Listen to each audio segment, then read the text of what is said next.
Happy Saturday, everybody. Welcome to Needleworks in Winter Park, Florida for the usual Saturday morning podcast. We're Olive and 2U Studios. We're here every single Saturday morning at 9:30 in the morning Eastern time, pretty much every single Saturday morning. And I see you guys are here. Look at this. Cindy's here, Loriana's here, Lydia's here, Tara, Kim, Deborah, Jan, Katrin, Lonnie, Liz. All the people are here and more folks are here. If you haven't already done so, we invite you to subscribe to the channel and click the bell for notifications. That way you always know what's going on and when we go live. Michelle is here. Jean is here. Good morning, good morning, good morning. I am so excited to be here this morning. We have the most awesome special guest this morning, and I'm so tickled that she agreed to be on the podcast. So you guys are going to absolutely love meeting her. And after we get to know her a little bit and learn all things circular sock machine, well, maybe not all things circular sock machine, but what we can learn in a few minutes anyway. I've got yarn and goodies to show you and talk about. And then we've got whips this week. I'm not going to forget them this week. I'm all queued up with our whips, and it's Necroni Swimo. And then we've got stuff to talk about with things that happened at the retreat. So we have a super full morning, and I'm just going to tell you now, I decided we're going to have a giveaway today. So the more you comment in the chat and the more comments you make on the video today live, I'm going to choose one winner at random, and I'll announce you on social media today, and you will win a $25 gift certificate to the shop. So how's that for a little something on the fly this morning? So it's always fun to give away things. So the more you comment, the more chances you have to win. All right. So without further ado, I don't want to make you wait for this. I'm going to bring our special guest on. You may remember that I have a circular sock machine. Her name is Matilda. And for those who went to the following retreat, they got to meet Matilda. I took her by popular demand and request, did a little cranking there. And Sherry from Lonesome Pine Yarn Works also did some cranking there on Matilda. So that was a lot of fun. And stick around, you'll be seeing Matilda more here at Needleworks. But I've been learning all the things about circular sock machines, but I'm not an expert yet. But I know where to get information when I need it. Jamie Mayfield is a rock star. I keep saying that. I think she rolls her eyes at me when I say it. But she's a bit of a rock star in the field of circular sock machine. She is the developer of the Tru-Knit circular sock machine. She is also the star of Sock TV, and we'll talk about that more. And she is Circular Sock Machine Queen Extraordinaire. So without further ado, I'm going to pop Jamie on here. And there she is. Good morning. And look, she's not even like waiting for her cameo. She's sitting there just stitching away. Good morning. How are you? Good morning. How are you? I'm wonderful. Great. I'm just finishing up the glove that I did on Sock TV yesterday. Yes, and getting the waist yarn.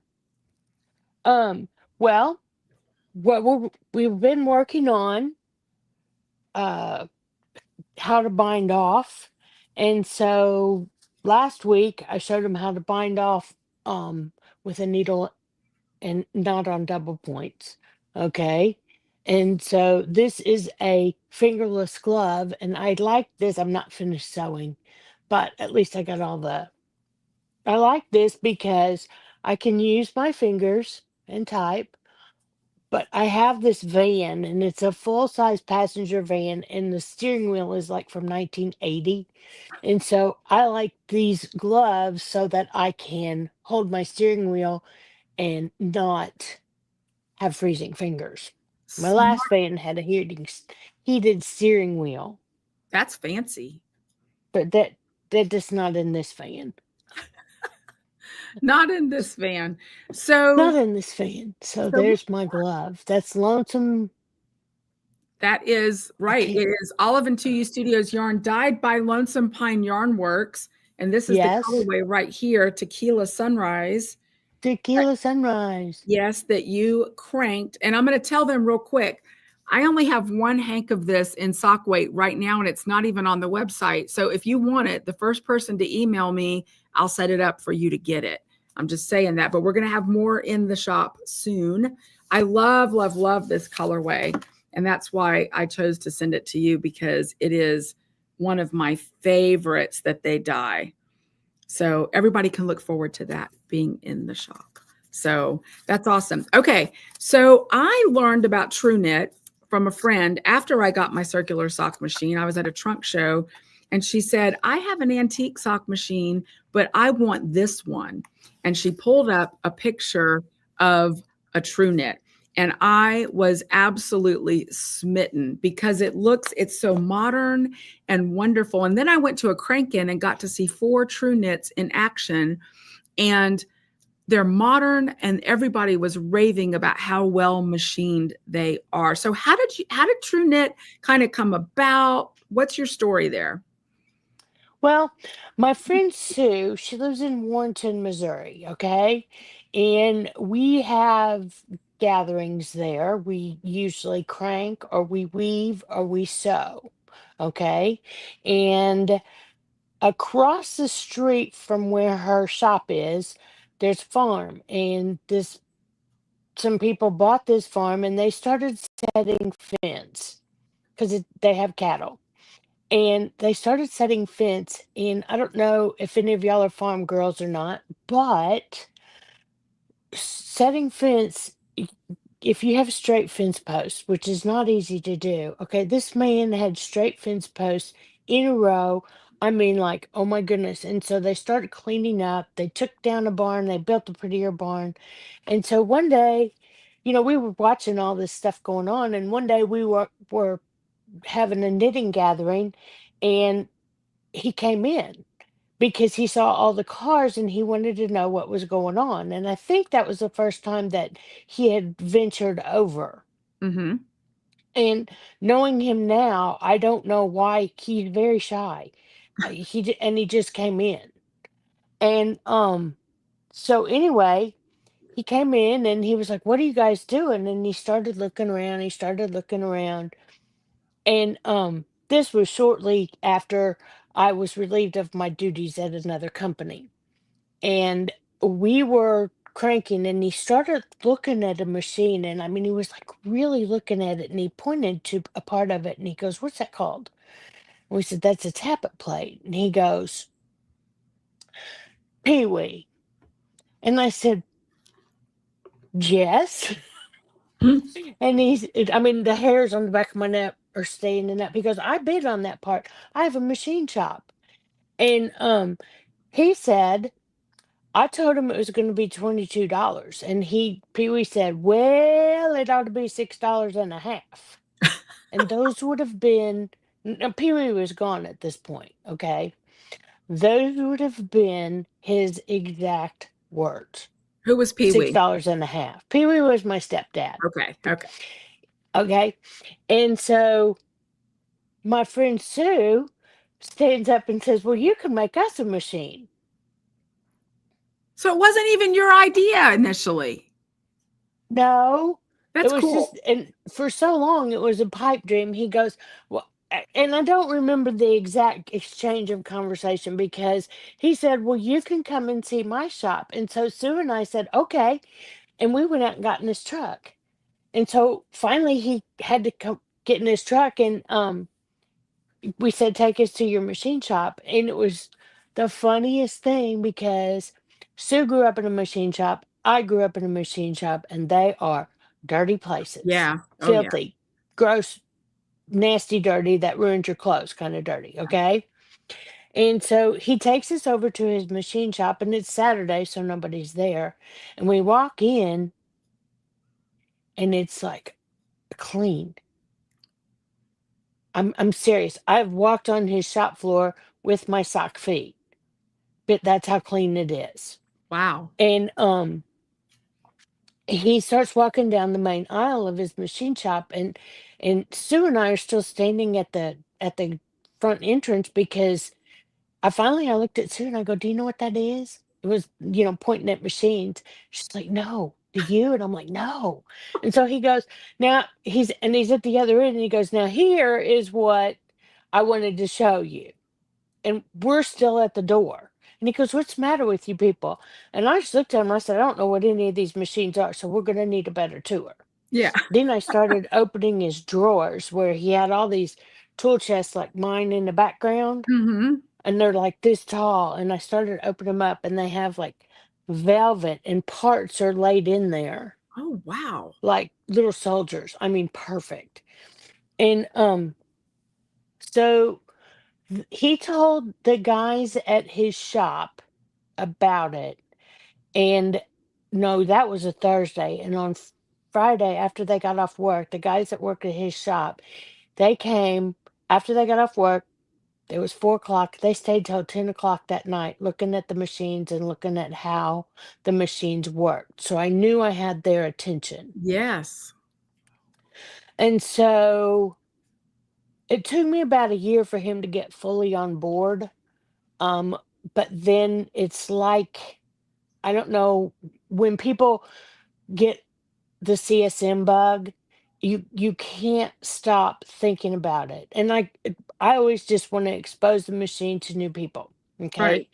Because once they start thinking about it, then the machines sell themselves because they can't stop. Oh, Well, yeah. once he started designing the machine, he couldn't stop. He couldn't sleep at night. He was, working on it day and night. And it took him about a year to get all the parts where he was satisfied.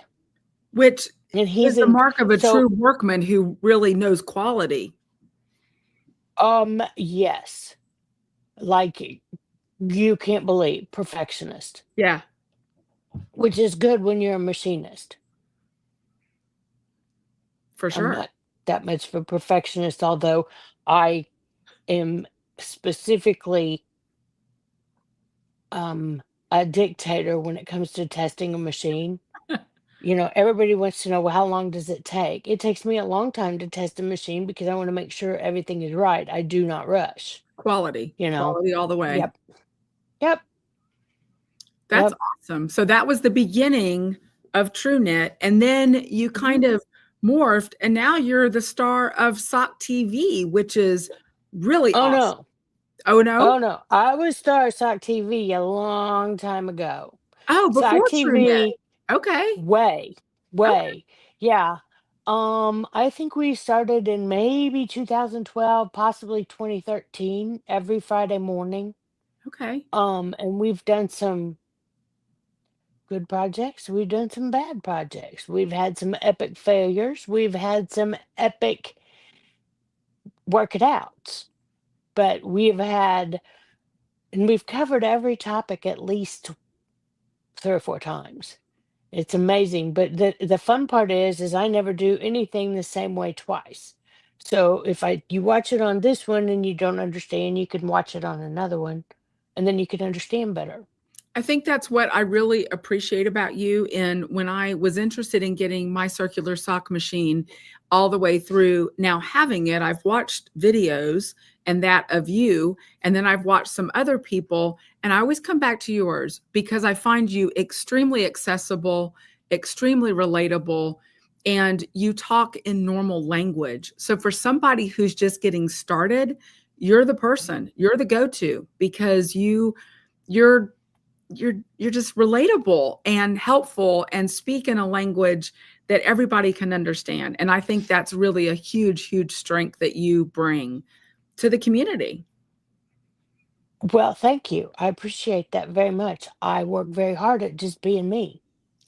I don't like to try to pretend I'm somebody I'm not. So, and it's really easy because then I don't have to, pretend.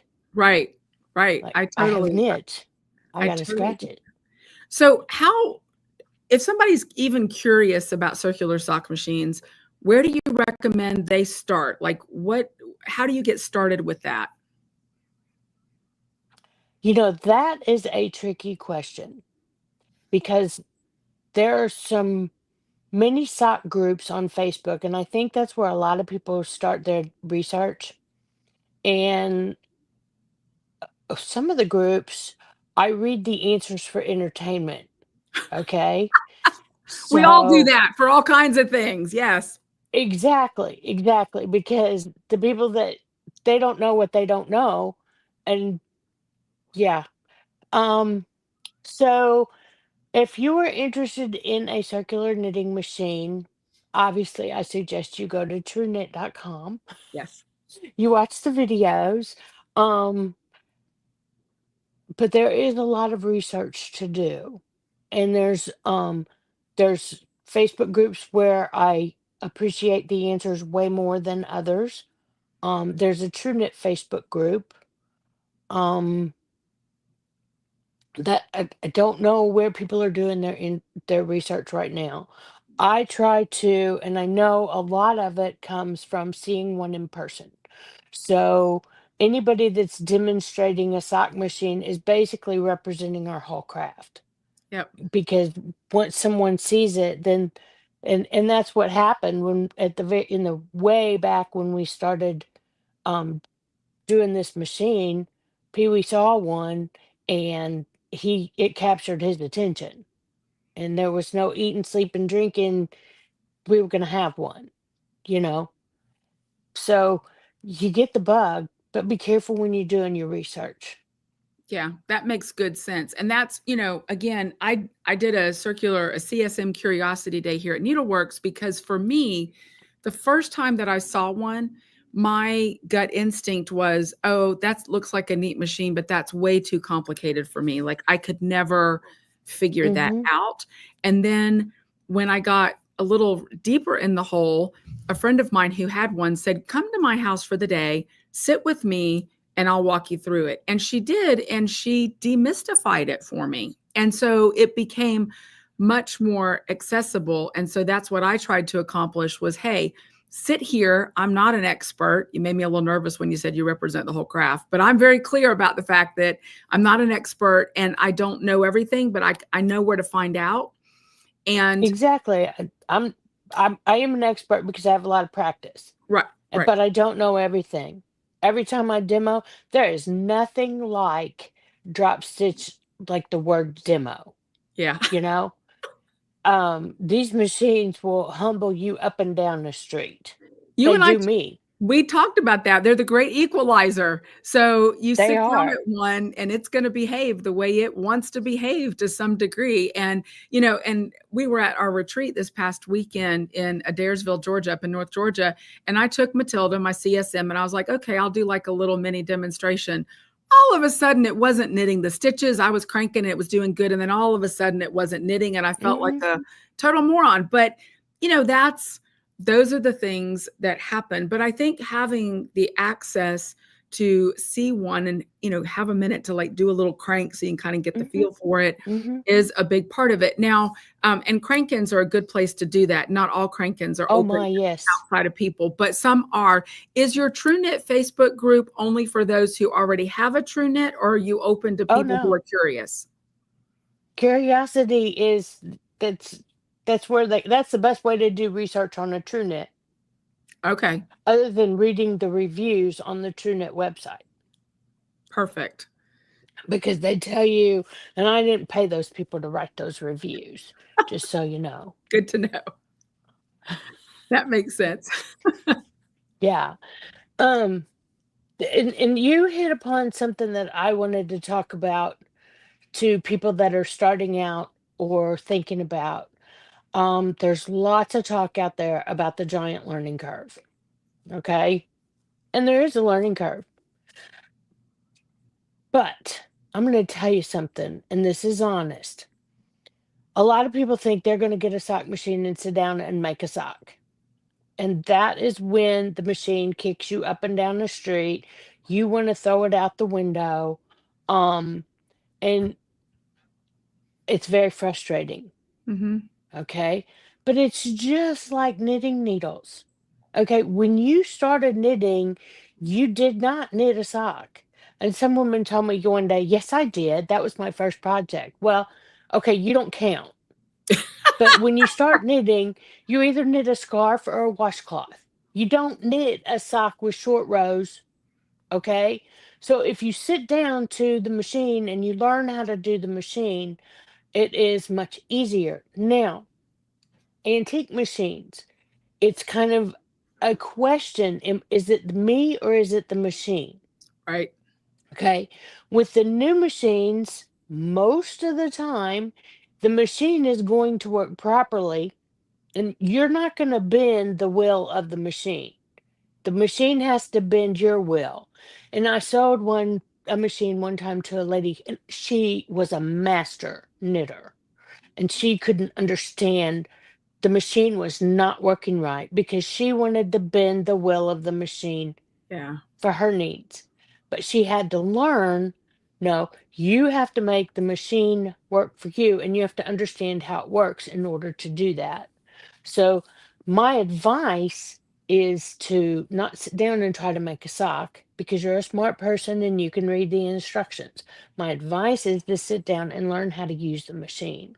And if you're dropping a stitch, if Matilda is messing up, you look at Matilda and put on your little Sherlock Holmes hat. I really need one because I want one that goes like this.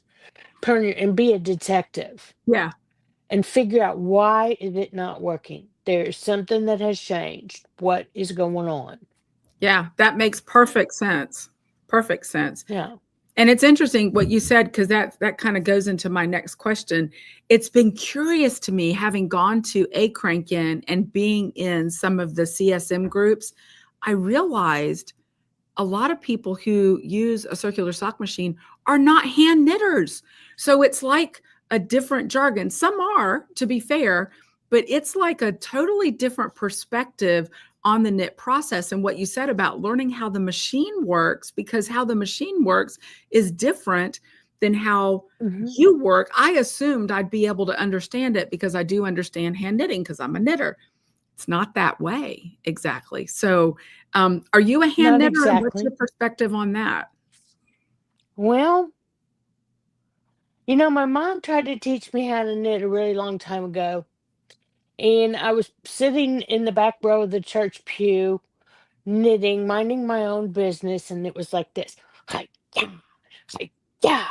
My kids were practicing for the Easter play, okay? Yeah. And so I'm just minding my own business back in the back. And this woman sat down and she goes, "Excuse me, may I teach you how to crochet? I think you'll really like it." And Nice. so my knitting was put on hold for several years, and everybody tried to teach me. I'm left-handed and I do everything backwards.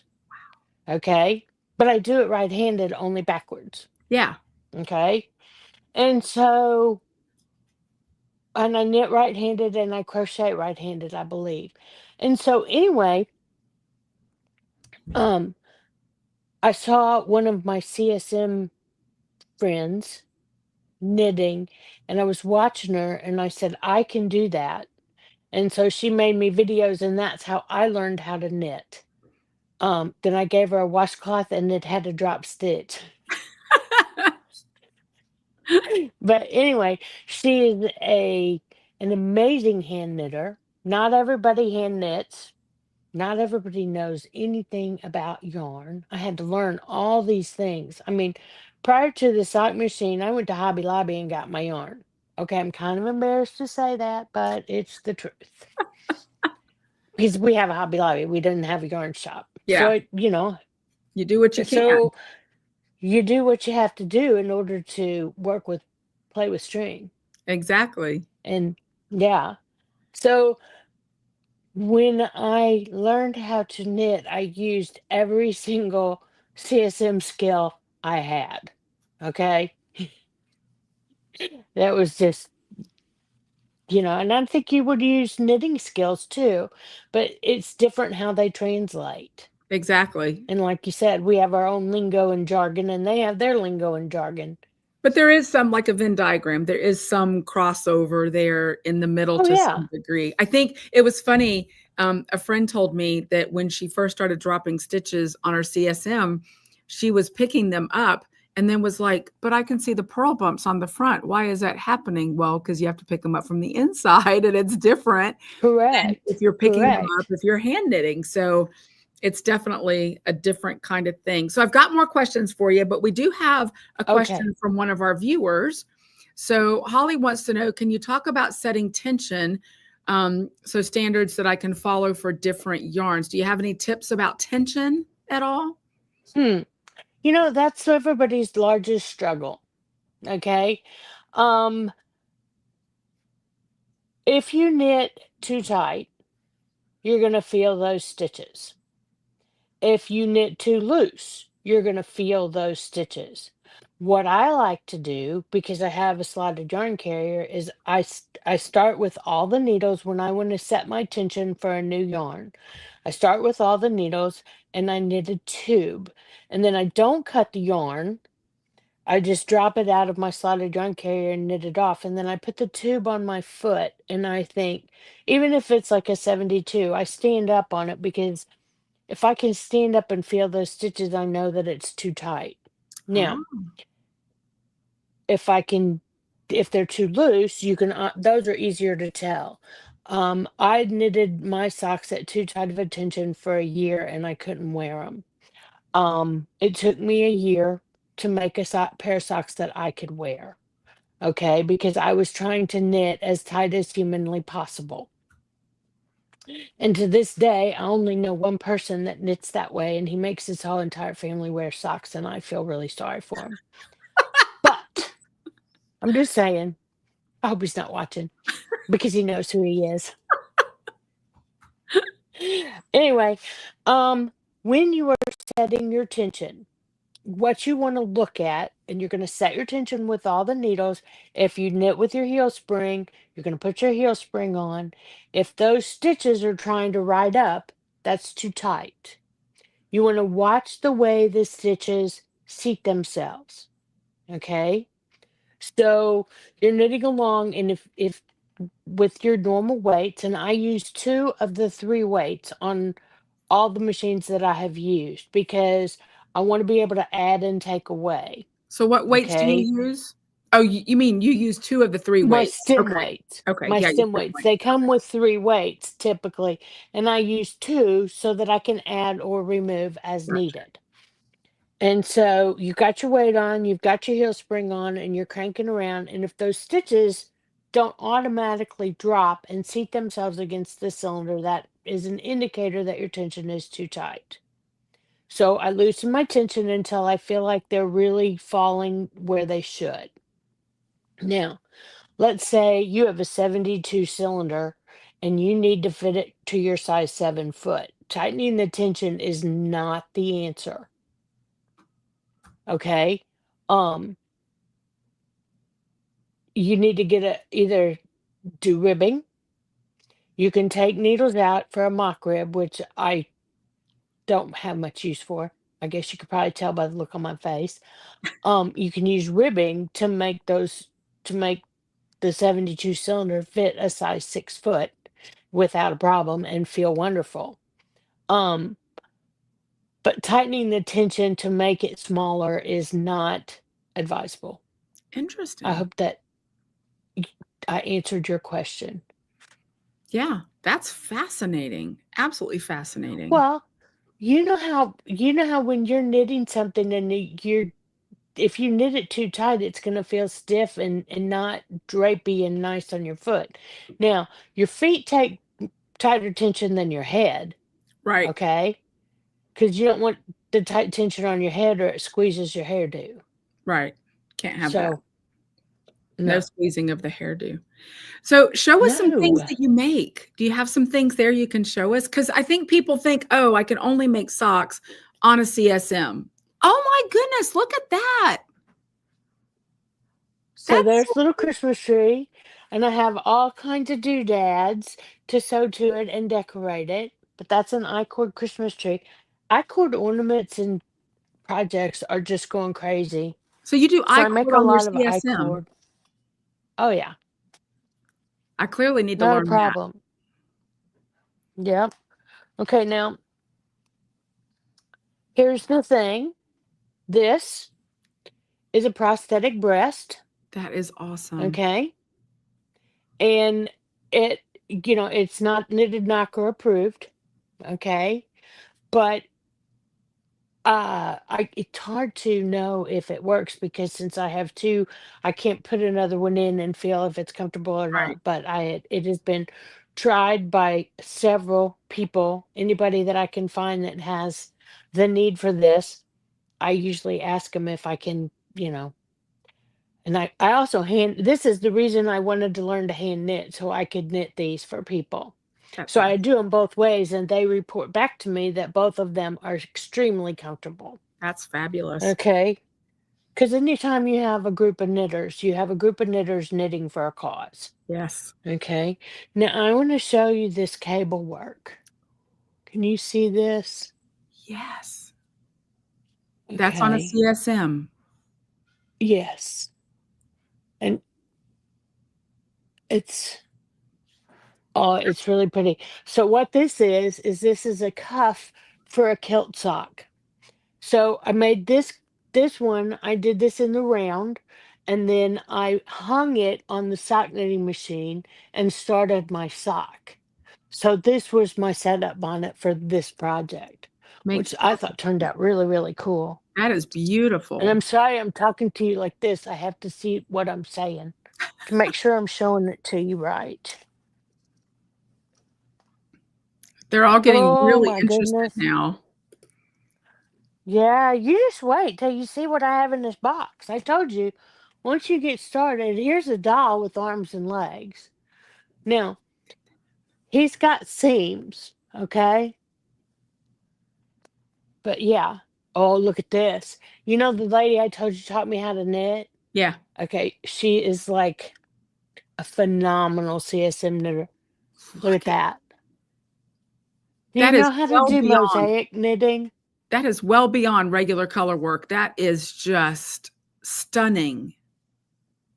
Now, my attention span, that's where she wasn't working. So you can tell that this is, do they call it mosaic knitting? I'm pretty sure they Yeah. do. Yeah, yeah, yeah. But yeah, she is amazing.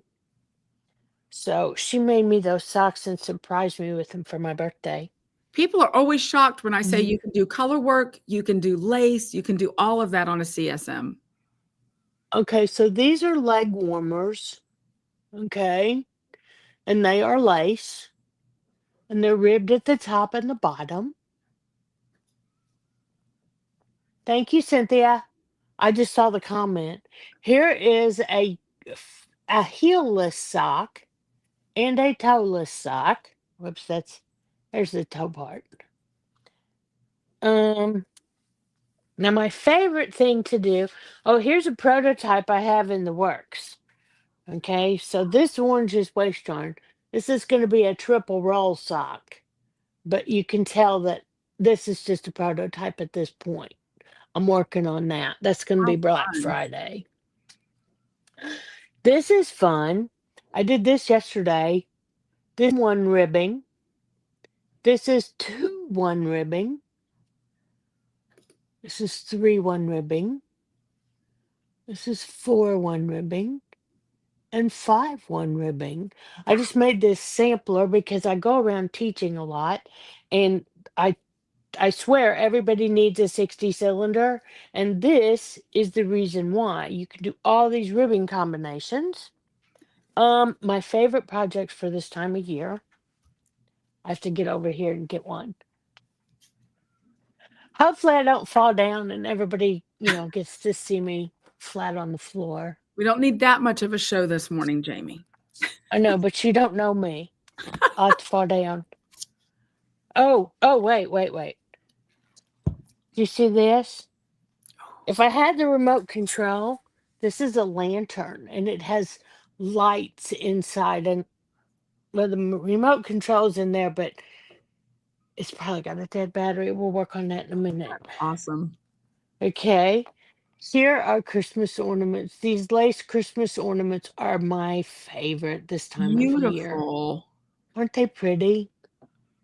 Here's another one. We have patterns for gazillions of these. I just love these Christmas ornaments. Those are awesome. Yeah. All the So, things that you can do on a CSM, and I love when people hear, I mean, you've definitely blown even my mind today with this, but I love when people hear all the different things you can do, because the brain automatically goes to, oh, how many socks can you make? But you can make so much more than socks. You can even do a little flat knitting. You can do all of those things. Well, now, where's my glove? Yes, you could do flat knitting, but flat knit rolls up. Right, right. But I had to do flat knitting in order to make the thumb on this glove right here. And I can make gloves with fingers. Um, color work, lace work, you just pumpkins, apples. Once you learn how to start thinking in the round, you can make whatever you feel like. It. Roz makes sweaters on her Sweaters. CSM. Yeah. I Really? told you the woman is a savant. She is like the best. Wow. That Unfortunately, she decided one year to challenge herself and to subtract her stash to make a pair of socks a day. And so she ended up with 365 pairs of socks and a little bit burned out. So I don't, we don't see much or hear much from her anymore. But I mean, oh, I, thank you, Diane. The whole community was like waiting for her daily post, I and that gets a little stressful. well, hopefully she gets back to it. Did she Oh, donate she all the will once socks? she will. Or Probably she donated. She has daughters. She has a mom. You know that's a how whole lot that of goes. socks going on. Whole lot of Yeah. socks going on. So Yep. Sock TV, if they want to do Sock TV, correct me if I'm wrong. So that is a monthly Yes. subscription, but you re-up yourself every month. Is that right? It's not automatically billed, so you have that choice every month. Is that how that works? That's how that works. I won't. Um. And all I do for Sock TV is sit there and I come up with the ideas and I film. Okay. I get up and leave, and Ron takes care of everything else.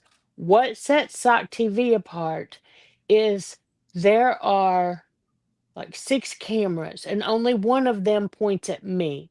5 of them are HD and they are on the machine.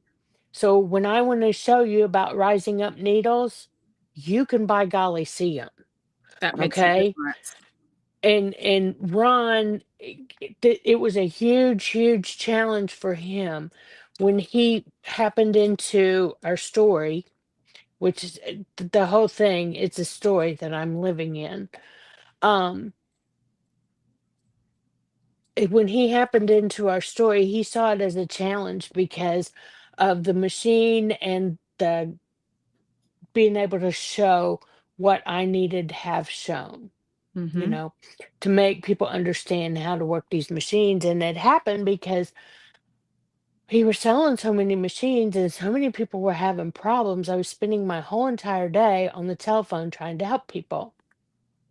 And um, how do I say this nicely?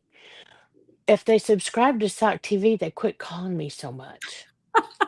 Well, it leaves you time to really help more people by doing that. It's a much more efficient way to get It's an information out efficient there. way to help more people, Yeah. yes. But so that was when I was, obviously at the other company. Now uh I really don't get very many calls. I kind of wait for them and it's like da, da, da, da, da, da, da. Somebody called. They have a problem. Oh wait, I got that fixed. In short order. So the other Yeah. awesome thing about Sock TV is you can watch live on Friday, am I right? Yes, Without a subscription, that but is you true. you want to subscribe because there's did I see over 400 videos available once you subscribe in the I'm library? not real sure. It's right near 400. Yeah. And like And I said, we've gone through the whole gamut of projects, good, bad, and ugly. so it covers so many topics. So if you're Yes, even curious, $10 is a really inexpensive fee, I think, for all that's available to you monthly. exactly. Exactly. Now, I want to say this about that. When you subscribe or when you're doing your research and you start watching videos from other people, and this happened to me, this is how I know. If you watch this video, then you watch that video, then you're trying to do what they said, end up combining what were we doing on this one and what were we doing on that one? My suggestion is, when you're trying to learn how to do a heel, pick one of the videos that makes sense to you, that speaks your language, and watch that one until you understand how to make a heel. Then you can look at other people's videos and see how they make a heel, because everybody does it different. My That is friend Annie B says they put their own special spice on it. that is really good advice. I think you're right. I've heard that even about other hand knitting videos, because you get confused because people use Mm-hmm. slightly different language or do it slightly a different way. And you're Mm-hmm. like, but wait, I saw it this way on that other video. Why are you and you try to Mm-hmm. combine it. And that is a recipe for failure most often. Most often, yes. My So hand knitting video girl is very pink knit. She speaks yes, my language. she's great. I watch her Mm-hmm. videos all the time as well. Jamie, we are so thankful that you were here with us today. Is there anything you'd like to add? No, I do better when you to ask me a question and then I add a lot. I hope that I hope that you learned something today. If you have questions, don't hesitate to reach out. Um, yeah, thanks so much for having me. I Absolutely. really appreciate it. Oh, it's always a pleasure. And for everybody, the show notes will have the links to Tru-Knit. It has a link to Sock TV, and it has the link to her contact form. So you can, in fact, reach out to her. So we'll make sure that those are live links as soon as possible, so you have access to that. And she is a rock star, and I'm so grateful that you agreed to be with us today. So thank you so much, Jamie, and we hope to see Thank you. more from you. We might have a few plans in the works, Jamie and I. So looking at Okay. some stuff down the road. So take All care. right. Thank you so much. Thanks. Appreciate you. Bye-bye, everybody. All right. She was wonderful. She's awesome. We are planning to do our Solely Socks event here at Needleworks in January, and CSM cranking is going to be part of that, as well as hand knitting socks and all the fun things. And we're hoping maybe to dovetail with Jamie a little bit. We're chatting about that a little, so you never know what could happen. So thanks for being here live with her. And if you're watching after the fact, we hope you enjoy it as well. So that was super fun. She's a lot of fun. And I'll tell you, the day that I spoke with her, that we kind of were planning this appearance for her, she helped me. She said, because I, was telling her a little bit about my experience with Matilda. And she's like, okay, let me tell you, when you're going, because I dropped stitches trying to do heels and toes. That's the stitches are the most vulnerable in those points.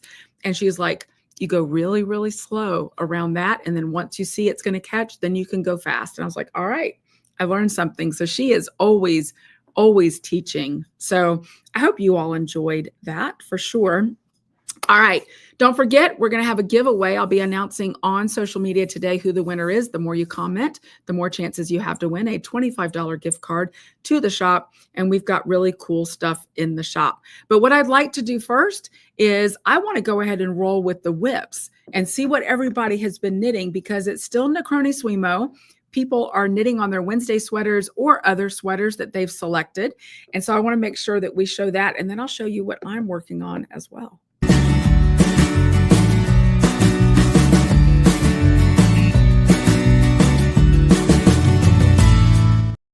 All right, let's take a look and see what's going on in the whips. Now, I have to tell you, Karen posted this, and then I saw last night she's actually finished her Wednesday sweater already. So maybe I'll have that up next week. But by this time, she had done the body on her Wednesday sweater. She was going to work on the neck before the sleeves. She's actually modified her neck. She didn't do the big turtleneck. She did kind of a lower neck because that is her favorite. But she's done with her Wednesday sweater now. So I'll be posting that a little bit later, maybe next week. This is Paulette Radigan. She did the Seashore Stroll in Rawlings. The color is Blow a Bubble. And she makes a good point here. She says the pattern will come alive once it's blocked. And I think she's referring to all of that lace. Because the lace work will absolutely bloom once it's blocked. It'll open up more and you'll be able to see it more. But what a beautiful, beautiful sweater that is. Sabrina Vanderay, she did a flax and DK for Bryce, and she was hoping the sleeves were long enough, but as she says, if not, a quick and easy fix. That is such a good looking sweater. And flax is a really accessible pattern. Tin Can Knits as a whole does some really fabulously accessible patterns. So if you're a newer knitter and you're looking for something, you might check them out. That's one of them. Teresa Moorman had worked on her gauge swatch. That was a few days ago in the color vintage. So she was getting ready to do hers, and she's a better woman than I. We all know I don't gauge swatch. So good for her getting that rocking and rolling. And then Mary Nielsen, she's actually doing a sweater for her granddaughter, and she's using the Lowena cardigan pattern and Olive and 2U Homer. So like some of you, you're like, well, if I do a smaller sweater, I have a better shot of having an FO by the end of November. So I think that's good thinking. Perfect thinking. Kim Jackson is working on her Wednesday sweater. She's using Purple Leaf Plum and Shelley and Bronte. She said she got a late start, not as late as me, Kim, but she's already connected in the round. So she's rocking and rolling along on that particular sweater. And then Jamie Laurent, 2 balls of Play-Doh, 1 ball of mohair, and she's getting hers done as well. And she's alternating the balls every other row. I wonder if she's using helical knitting. I know some of you do, but that is a great method, even just alternating any other way, to make sure that you don't encounter any pooling. That's a really smart thing to do, and we always highly recommend that with hand-dyed yarn. It just makes it a better experience as a general rule. Tammy Smith, she did the Atera top, and I think she was actually maybe done and working on blocking, and that looks beautiful. I believe that was the In Your Dreams Francine colorway, and it looks absolutely fabulous. She's been rocking and rolling on that for a while. So the whips are always so much fun to see. I love it when you post them in the yarn you use. That way we can see them, see what's happening. And it's always inspiring to other people to know what you're working on. People get all kinds of neat ideas along the way. So keep posting those. Of course, there's going to be prizes for Necroni Swimo. I'm ashamed to admit, but I have something good to admit too. I've cast on my Wednesday sweater 3 times. And the problem is, this is as far as I am. The problem is that I got to do the short rows. And every time I start doing them, I get distracted and I have to do these short rows all at one time. So I've decided I'm going to schedule some time. I'm going to sit in a room with a lock on the door, no phone with me. And I'm just going to sit there and get the short rows done so I can rock and roll, because I'm loving, loving, loving this yarn. It's beautiful. And I'm anxious to get it knit up. And I don't want to send the whole thing to Serena. I mean, I could, but I'm not gonna. So let me show you this yarn again. This is Sea Glass, and it is beautiful. So Sherry and Terry dye this up from Lonesome Pine, and you can see there's some of it over here above me. It's not on the website yet, not processed yet, but it will be soon. And we're going to get more of this. But this is kind of the unspeckled version on Bronte. How beautiful is that color? And this is the speckled version of Sea Glass. And I love, love, love this colorway. I think it's going to work for me and my coloring, and I want to get it done. So just been really busy in those short rows. So Kim says she's the same way about short rows, so that makes me feel a little bit better. All right. Oops, I hit the table. So this past weekend, you know that we were at Barnsley for our following retreat, and we had so much fun there. One of the things that we did while we were there is we worked on the Autumn Doodle cowl pattern, cowl from Pacific Knit Company right here. And this was a great introduction to our Doodle Decks that are now in the shop. So I'm going to show you my progress on my Doodle cowl. We had so much fun. We did a yarn bar. So everybody got to choose their main color and then all their minis to go in their Autumn Doodle cowl. I've made some progress, not as much as I would like, but I'll show you. I don't have stitch stoppers on the end either. So there is my Autumn Doodle cowl, and it's starting to come together. I used a basic doodle down here in those two colors to kind of get started. And up here, that persimmon colorway is actually going to be the acorn pattern. And it's so much fun to do this. I think these are perfect if you just want to get started in color work. The Doodle Decks and the patterns are wonderful for making that really accessible to you. And, you know, carrying your floats. It looks like a hot mess, but it's not when it's expanded out. So super, super fun colors. So everybody kind of helped each other choose their colors. I'm going to kind of show you mine. They're a little tangled. I'm using potato peel pie, obviously, for the base. Let me see how many of these I can grab. I don't have enough hands. So these are my colors. Let me see if I might be able to manage it. I'm going to try to grab them here. My hand might not be big enough. Let's see. I'm going to grab them all at once. Okay. So these are my colors right here that I'm using in my autumn doodle cowl. And we talked a lot about choosing colors while we were at Halloween in terms of, you know, you want to have high enough contrast, but at the same time, you also want a couple unexpected colors in there to really make it pop. I think that's one of the best pieces of advice I've ever learned about doing color work is you definitely want to have some unexpected colors. And I feel like this persimmon is one of my unexpected colors in here. Other than that, it's a fairly autumnal palette, but that one kind of pops. So, and I was really grateful to some of the ladies at the retreat who actually hand wound up my minis. And I was like trying to learn because my minis, if I hand wind them or anything I hand wind, always end up looking like muffins instead of balls. So they were giving me some tips and tricks.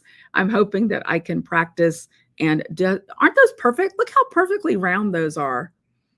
I was so incredibly impressed. So that's what we were doing. We were doing the autumn doodle cowl, and it came with some of the micro charts that you can find in the Doodle Decks. And I'm super excited. I even have an update for you from the live that I did the other day, the shop update, and it's on YouTube too. I'm going to talk about that in a little bit, but I have an update for you in just a minute.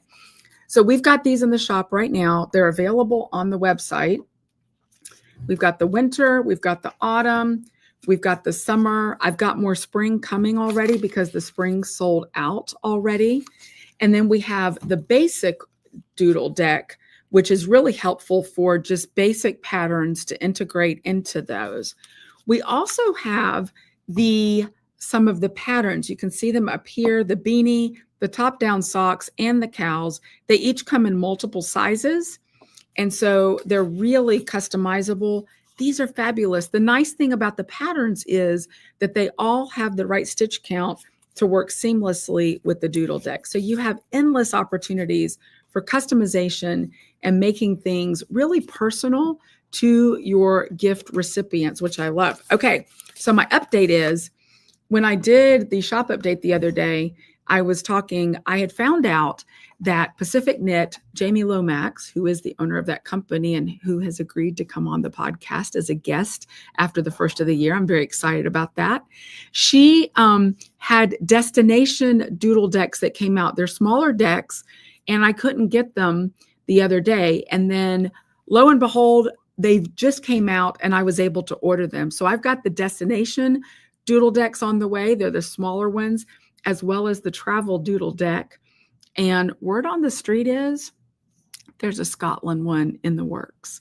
So we're going to have a Scotland doodle deck. And you know, we're going to be all about having the Scotland doodle decks here in Needleworks and at Olive and 2U Studios because our Scotland trip is coming up in the fall. So the doodle decks are awesome. I'm actually thinking about doing a color work class here at Needleworks, and I have a pattern in mind that's really a smaller pattern, really accessible, and would be a lot of fun to do with the doodle decks, to learn the basics of color work and to kind of get in the swing of the doodle decks. We've got these cards. You get endless customization with one pattern. And on the back of these, it tells you exactly how to doodle with yarn. So how perfect is that? I'm super excited. Yes, Sharon, travel doodle decks. There's planes, there's trains, there's all the methods of travel, all the things you might expect when you're traveling to create. So that is super fun. So expect to see more about the doodle decks, but I recommend now if you're thinking about getting started, snap up the basic Doodle Deck and then snap up one season maybe, or you can get all the seasons that I've got in stock. But the other ones are on the way as well. And I have the Holiday Doodle Deck 3s on the way and the Valentine. You can already order those on the website because they'll be here. They're already in transit. They're not even on technical pre-order. I'll probably have them Monday or Tuesday to ship out. So they're on the website as well. And as soon as I get the travel ones, I'll get those on the website also. So this is going to be a thing. It is a thing, and we're going to do it. And I'm very, very excited about the Doodle Decks. All right. I'm going to show you a couple of other things real quick. This is not our big shop update. I did another video in the Yarn to Use, and then I uploaded it to YouTube. So if you want to see all of the yarn and goodies that I'm going to show you in detail, you'll want to check out that video also. Some of you are already snapping up the Solemate Sock Kits. I mentioned those. 2 equal yarn cakes so that you get 2 identical socks, and we've got loads of colorways for these. How's that? This one's hard candy, I believe. I'm learning them. Yep, that one's hard candy. That's one of my favorites. We've got crabapple. We've got more colors that I'm going to show you right here. So check those out on the website. And then y'all have gone crazy for hard candy Christmas right there. And Go on Green and Run Run Rudolph. Those are almost all sold out. So you'll want to go ahead and snap those up. They appear in the newsletter this morning. And I might be working on getting a little more hard candy Christmas. We'll see. I was able to get one hank. It's already on the way for somebody who needed a fingering weight. If you want more, let me know. I'll do my best to get some of that. Sherry and Terry from Lonesome Pine are dying up a storm for us. So I'm looking at yarn. I'm getting processed to get on the website, but there's more coming. We have a few more of our It's Electric with the neon neps in the shop. Again, this is going fast. We've got the DK ones. If you don't like this particular mini, you want the neon, but you don't like that, let me know and I'll pair it with another mini for you. Just let me know. Shoot me an email. You guys know how to do that. You know how to shoot me an email. And then, like I said, it's not on the website, but I have one hank of Tequila Sunrise that Jamie cranked up live on Sock TV. If you're interested in that, let me know and I'll set you up an invoice to get it. And I have some DK weight ones as well. So they're available. Just the first person to message me will get a hold of that. So Fiberside Chat is tomorrow. That's going to be exciting. It's all about Faroe Islands and the knitting that they do there. The link is in the Yarn to Use, and it's also in your newsletter. All the links are in the newsletter for all the things so that you can be sure and find them. I've had orders come through today, so we'll get those shipped out. And yeah, I'm looking at yarn and all the 12 days of Christmas and 8 nights of Hanukkah that are getting packaged up. Monica is flying through those. She does such a great job here at Needleworks for all of us, which I'm very excited about. So one of our Yarn to Use sent me a really special gift this week, and I wanted to show it and talk about it. Look at this. Lydia sent this to me. It's little Christmas stitch markers right there, and she sent the sweetest note. So I'm going to be using these really soon on a project. I love them so much. I love this particular set. I hit the table again. It's a thing. I love this particular set, especially because not only is it super cute and Christmas, but it's got one big one for like the beginning of the round. And then it has the little tiny peppermints. How perfect is that? I love it so much. And the sweetest note, I got that when I got back from the following retreat, and it made me all teary. It was super sweet. So thank you so much for that, Lydia. Absolutely. I wanted to mention, we did have some really sad news out of Scotland this week, and I did want to mention it on the podcast so that I could provide some context. I posted it in the Yarn to Use. For those who have traveled to Scotland, we've been to Ardalanish now a couple of times, and Jim and I had been even more than with the group. Anne and Andrew are the folks who own Ardalanish, the farm, and Anne passed away this past Saturday. So our thoughts and condolences and prayers are with the family and all the workers there at Ardalanish. And Anne was a really special person, and she's going to be missed. Her funeral is on Tuesday. We've taken care of sending some flowers over because I was just so sad to find out. And unfortunately, It was on the heels of another kind of unexpected loss that they encountered with someone affiliated with Ardalanish. So they've really been through it. And Ardalanish has always been great to us, welcomed us with open arms.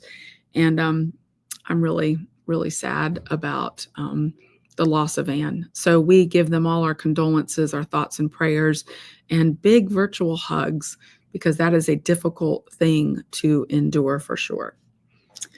On the heels of that, I will mention, I promised that I thought by next week we would have all the details on our Scotland trip, and I'm still thinking that's going to happen.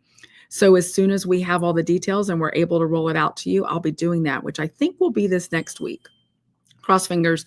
Several of you have emailed or texted and said, we're definitely in. So absolutely, let me know of your interest. If you want to email me and let me know that you're interested in that, it will be towards the end of September into October 2nd. I don't remember the first date in September, but it will be, I think the last day is October 2nd, and we'll be starting and ending, of course, in Edinburgh at the airport there, and super fun things on the horizon for that trip.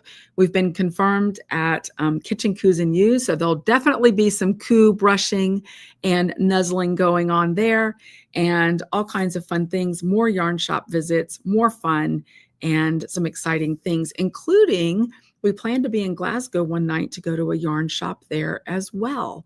So more details coming about that and all the fun happening. Lydia, yep, Charlie and I are in. See you in Scotland. Absolutely. Absolutely. And I know several people who've gone before are planning to go again. So Scotland is happening, and I'm super, super excited about it. It's going to be so much fun. I love that place, and I know many of you do as well. So it's going to be a lot of fun. Stay tuned. We've got new information on new subscriptions coming in 2025. We'll be rolling those out in December, along with our 8 nights of Hanukkah and 12 days of Christmas for 2025. Those go on sale as soon as we start doing the live openings for those. And we've got a super fun theme happening this next year. I like to put a lot of thought into our themes. And this year is a tropical Hanukkah and a tropical Christmas. So next year is going to be an equally fabulous theme. And I think next year is going to be really interactive, which is going to be a lot of fun. Susan says she wants to go. Count me for 2. Awesome. And then Cynthia as well. Me. I love it. Reminds me, what's the movie? Me. The little, is it the birds? Mini-me. So lots of things happening on the horizon. When we get ready for the new year, you kind of get a preview of all the things coming in 2025. And you're going to get to know Sherry and Terry from Lonesome Pine a little bit better. They're madly at work dyeing up collections for us that we plan to roll out in January. And like I said, I've got really pretty yarn I'm looking at now.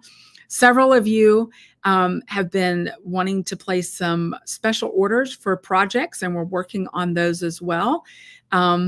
Getting those rolled out, because they can absolutely dye some things up for you and get them to you quicker than just waiting for them to be in the shop. But the goal is we're going to have standard levels of inventory in the shop with our core collection colors, so you won't have to wait on special orders for certain things for certain projects. But that transition is taking a little bit of time. So hang with us, because they are dyeing. In fact, they just upgraded their dye studio this past week, and they're really excited about it. So they're added new equipment, moved to kind of a different space that gives them more room and more efficiency, because they're going to be dyeing up a storm and have been. So we'll be having them on the podcast as we go along with some fun things. So all kinds of super fun plans in the works. I want to say again how grateful I am for your support through this transition. So grateful. The Yarn I Use are just fabulous. And the community that sprung up, I'm always so proud of you.